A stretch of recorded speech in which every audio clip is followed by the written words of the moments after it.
Welcome to the Redeemer Podcast. I'm your host, Zach, and today we are talking about financial aid at Redeemer University. I'm joined by Redeemer's very own financial aid manager, Maggie. We discuss scholarships, financial aid opportunities, and what students can do to best set themselves up for success while studying at Redeemer University. Redeemer is committed to providing a high-quality Christian university experience at an affordable cost, largely thanks to the generosity of our donors and the greater Redeemer community. If this is your first time here, make sure to like and subscribe, share with a friend, and check out some of our other episodes that explore various aspects of Redeemer, Christian education, and so much more. Thank you for making us part of your day. And with that, here we go. Today we have a very special episode of the Redeemer Podcast. I'm joined by Redeemer's financial aid manager, Maggie Bergsma. Maggie, welcome to the show. Thanks, Zach. Thanks for having me. Yeah, we're going to have a fun, informative conversation about financial aid today. And let me just start off with that is, Maggie, what exactly does the financial aid department at Redeemer do? Yeah, absolutely. So we are here to help support students in navigating different financial aid opportunities that are available for our students that attend Redeemer University. So this primarily includes two categories of different types of funding available. Federal, provincial, we lump together, as well as internal resources that have been made available by so many generous donors that believe in helping make Christian education affordable for students. And we're so incredibly grateful to each and every donor that, provides funds and an opportunity for our students to attend Christian University. That's awesome. Yeah. Wow. Well, thank you for all of the hard work that you and your team do here at Redeemer, to help make Christian education accessible and affordable for so many students.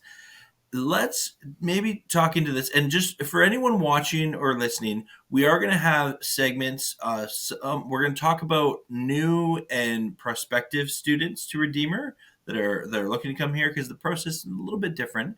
And then if you check the timestamps, we are going to talk about returning and current students later on in the episode. So let me kind of toss it over to you, Maggie. If I'm a prospective student, or maybe I'm already been admitted to Redeemer and I'm planning on coming, what should I be doing right now to apply for financial aid? Yeah, absolutely. So the process for applying for financial aid, specifically for scholarships offered by Redeemer University, would, number one, be getting that application in. You get to chat with our amazing admissions counselors, trying to determine, what type of program you would be interested in and the direction that God is leading you in that. Starting an application. Once you've started that application and you've set up a student profile with Redeemer, there is a section there, and it's actually live right now, which is called the financial aid application. So the financial aid application, you can, again, navigate through your student portal. Once you've clicked on the tab that says financial aid, it'll lead you through a series of forms. Those forms will be asking you various different types of information. This may include if you want to be considered for a needs-based scholarships or bursaries. It'll ask you financial aid information. It'll also ask you different things you might be interested in. For example, programs, if you're involved in music, if you're involved in any leadership activities, any extracurriculars. You'll be asked all these on the screening forms that our application will lead you through. This will be laid out very, very easily for you to follow through a checklist. So when you start for submitting each form, you'll get a little green check mark. And then anything that you need to complete in addition will show up on that checklist. And once you've completed that and submitted it again, your to-do list will get lots of green check marks instead of the red X's. So it's a really easy process for students to start right now. Like I said, that application is open for our incoming students. The priority deadline is February 29th. So this doesn't mean you can't apply for scholarships after February 29th, but the priority deadline is February 29th of this year. Just to kind of summarize and recap, it's important for students to know that that February 29th deadline is coming up, and you can still fill out your financial aid application after that deadline, but the priority deadline to be considered for maximum funding is that February 29th. Is that correct? Yeah, absolutely. Yeah. Okay, so if you're a prospective student, or maybe you're a student that's already committed to coming to Redeemer in the fall, log into your application portal, and that's where you will find the financial aid application. Maggie, are there anything else that prospective students need to know when applying for financial aid? Absolutely. So they're actually so this is one type of financial aid that Redeemer University offers. These are the scholarships and awards and bursaries that you have to apply to. Redeemer also offers academic scholarships. So academic scholarships are awarded based off, again, your GPA that gets evaluated by the transcripts that you'll be submitting to Redeemer University through out your application process. So those academic scholarships, there's 3 of those. Again, you're automatically considered for these. So those won't be on your financial aid application that you're able to fill out on your portal. So those are, as listed on this slide here, the Presidential, the Board of Governors, and the Academic Achievement Scholarship. So if you're being considered for one of these scholarships, you will be made aware of that. And then those will be awarded again in this spring with your other scholarships that you have applied for if you filled out that financial aid application. Awesome. And are these entrance, like academic entrance scholarships, are they renewable each year? Yes, they are renewable if your GPA, yeah, remains in that range, or if it goes up or down, your scholarship will be adjusted based off if you increase or decrease in the GPA percentage. I remember being a Redeemer student, and just that little bit of extra motivation, Mhm. to hit the books and study for those exams, come up with the scholarship for sure. Anything else in regards to scholarships for new or prospective students? Yeah, I would really like to highlight one scholarship for incoming students. Yeah. One scholarship that we're really excited about is the Christian Leadership Scholarship. So, the Christian Leadership Scholarship is currently Redeemer's largest scholarship. You receive $4,000 split over the period of 2 years. The Christian Leadership Scholarship actually requires an interview if you make it through to the interview process. So, all applications for the Christian Leadership Scholarship, including your recommenders forms, again, are required to be submitted by the February 29th deadline. Interviews for that Christian Leadership Scholarship this year will be taking place on March 12th. So, if you are selected for an interview, then you will receive an email from our office indicating that you've been selected for an interview, and those interviews again will be taking place on March 12th. So if you're interested in applying for that scholarship, I would really recommend that you get all your recommendation forms in and your essays in by that February 29th deadline. Well, that was great information for new or prospective students. Thank you, Maggie, for that. And let's talk about current or returning students. How do they apply for financial aid? What's their deadline look like? And what's some advice for them? Absolutely. So this year, we're really excited to have returning students applying on the same platform as incoming students. So this process is actually going to look quite similar, with the exception of returning students will all receive an email with a unique link that will take them to their financial aid application. So if you have not received that email, feel free to reach out directly to financial aid at redeemer.ca, and we'll definitely get that email sent out to you. Throughout the next few months, you'll also be receiving reminder emails. So yeah, be looking out for those reminder emails to start that application. Again, as for similar to incoming students, you'll be filling out that financial aid pre-screening form. This is going to be asking you again questions regarding different types of scholarships available, as well as if you want to be considered for a needs-based bursary. Again, if you want to be considered for a need-based bursary, we encourage you to fill out that financial aid information. Yeah, And then once you've filled out that pre-screening form, you'll be directed to select awards you want to apply for.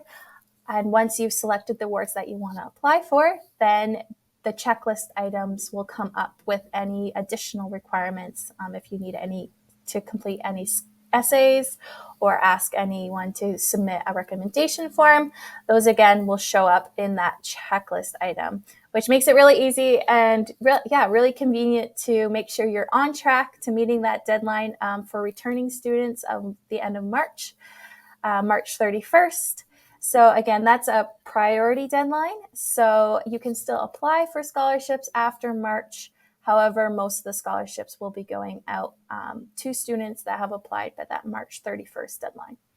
I love how straightforward and just, you know, I love how straightforward it is, because sometimes it can be overwhelming, applying for financial aid, and especially if you're a student and you got an essay to write and you got projects and a presentation to prep for. But really, it's important to take the 20-30 minutes, however long it takes, to fill that out. And sorry, that deadline was March 31st Yep. for returning students. Yep. Okay, awesome, good to know. And then just a quick question about, if for students returning or new that are awarded scholarships, what do they need to know about thank you letters? Yeah, absolutely. So if you've been chosen as the recipient of a scholarship, which is always exciting news, Mhm. you'll receive notification of that via your portal. And so once you've received notification that you've been a selected recipient of a scholarship, an award, or a bursary, you'll be able to again log on to your portal. And if you need to submit a thank you letter, it'll show up in your to-do items. So it'll show up with that little red X. In order to receive that scholarship, you have to submit that thank you letter in order to receive the funding for that scholarship. And it's an amazing way just to, again, show gratitude to the donors that generously give money to make Christian education affordable to our students. And it's just a really, really amazing way to be able to express gratitude to them. And they always enjoy receiving those letters. And Absolutely, very important. So make sure to get your thank you letters in, and if you have any questions about that, feel free to contact the financial aid department for for sure.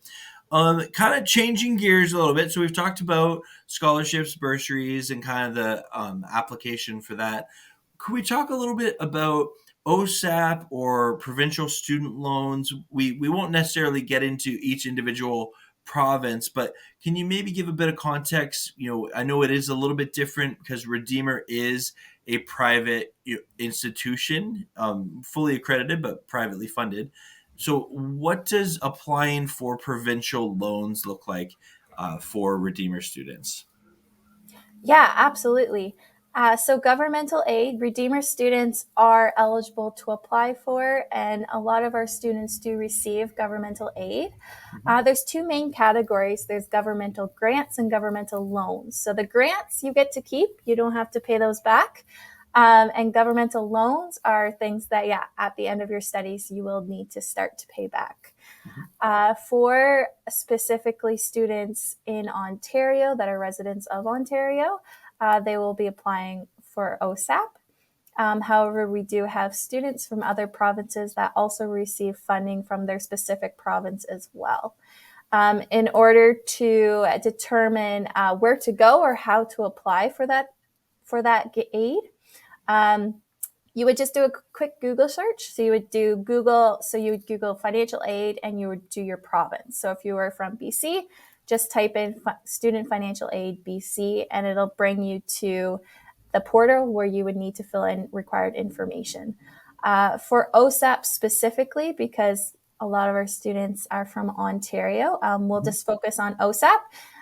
So for OSAP, that application usually opens late spring. We don't have a specific date as that changes every year.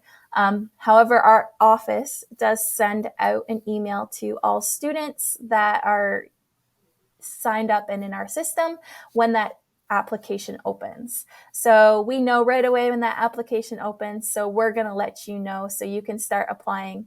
We really encourage students to apply as soon as possible, as soon as they get that email notification.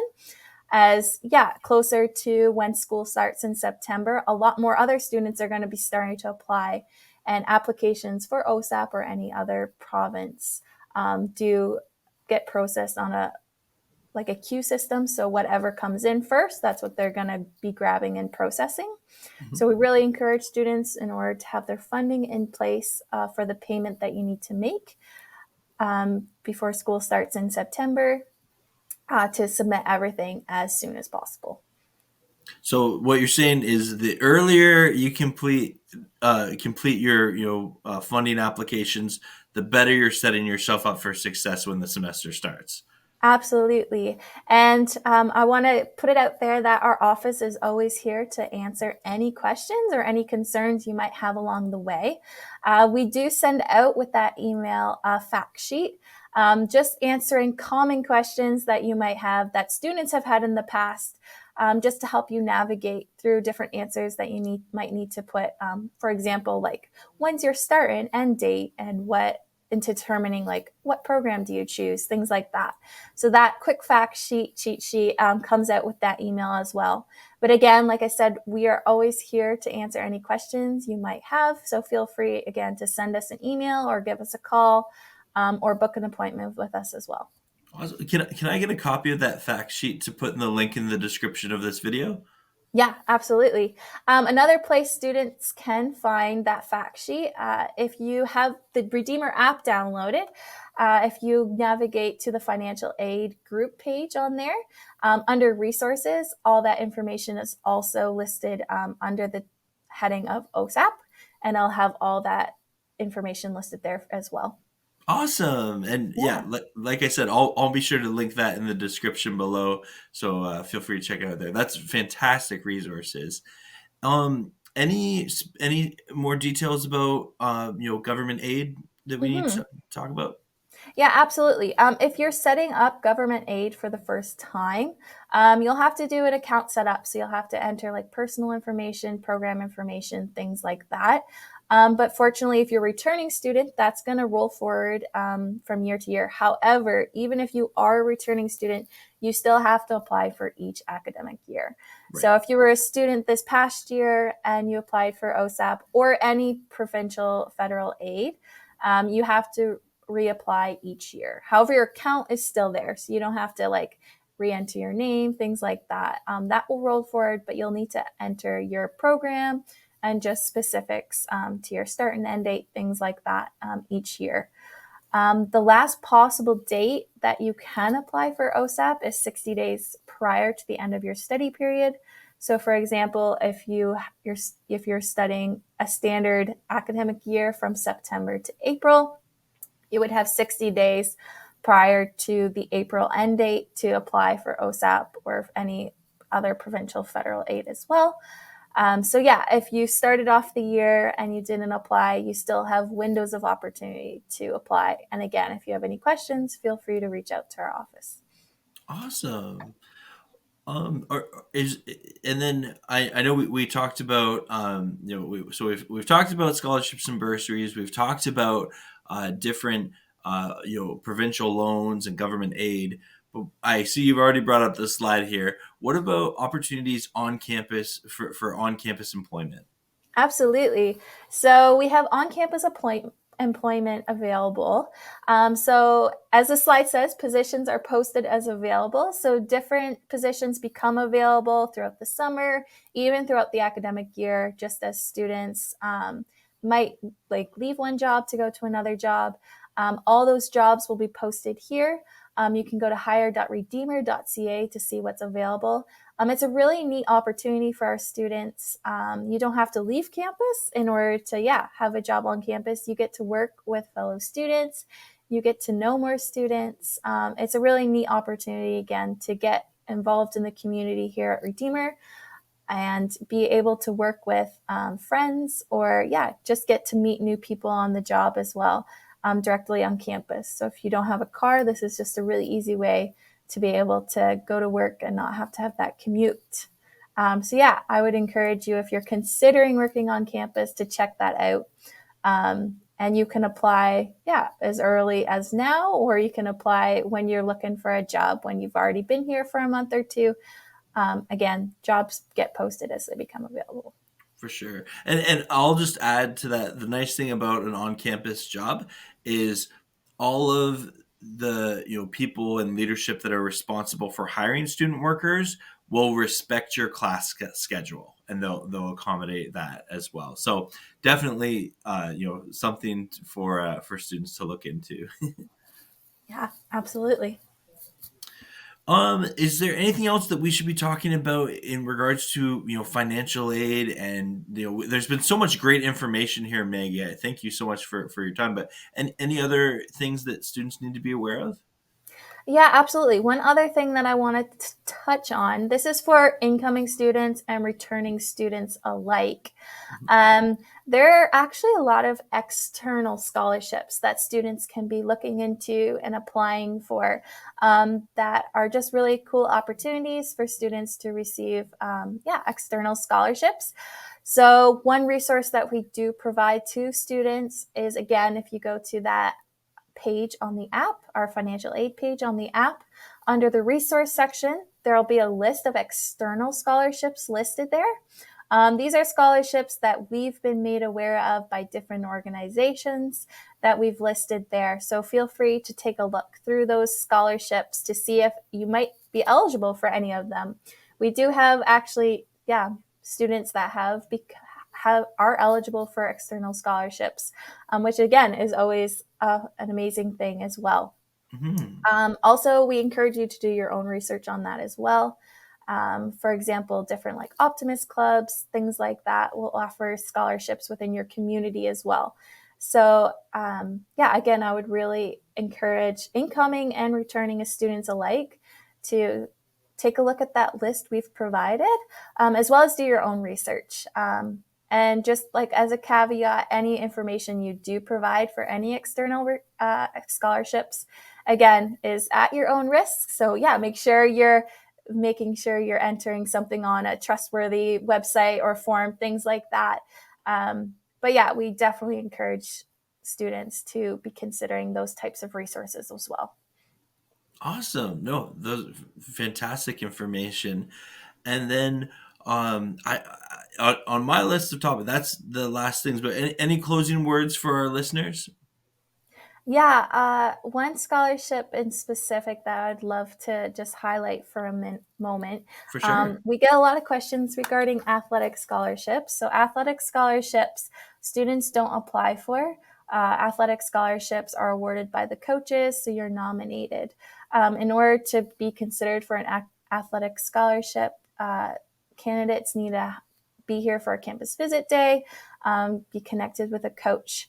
So that's why you won't see the athletic scholarships listed on the financial aid application.